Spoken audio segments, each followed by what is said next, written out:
Barbie Fortes update. And during pa-block screening ng Avinon Clinic para kay Barbie at sa movie na Until She Remembers dyan sa the red carpet sa Shangri-La. Yan pa si Barbie, ang saya ni Barbie, yan sa red carpet.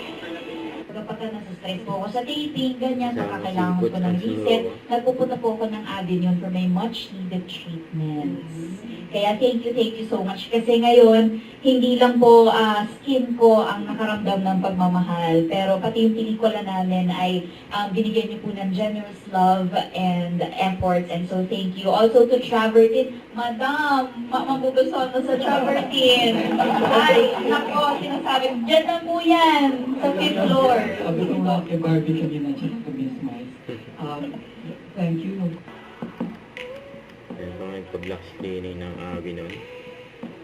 Yan pa yung model nila, si Barbie Fortesa.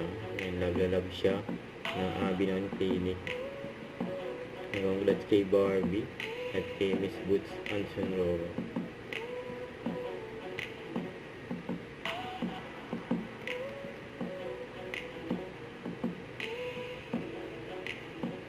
Yan, nakasama na nila sa group picture ang boss ng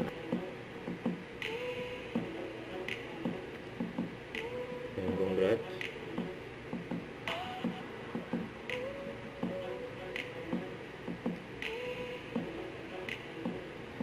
Ang group picture nila Barbie at Boots Anson Roa kasama ang Avinon family. Yan, no? Until She Remembers. Sa IG store ni Barbie, nakapag-register na nga siya sa Sparker Run na gaganapin sa May 30. Ayan, save the date. Ayan, tatakbo na nga si Barbie. Natawa-tawa pa nga si Barbie. Nakatulog na si Christopher Martin dahil lasing. Don't forget to subscribe, click the notification bell for more updates. This is with Charging Action Vlog. Stay tuned for more videos. See ya.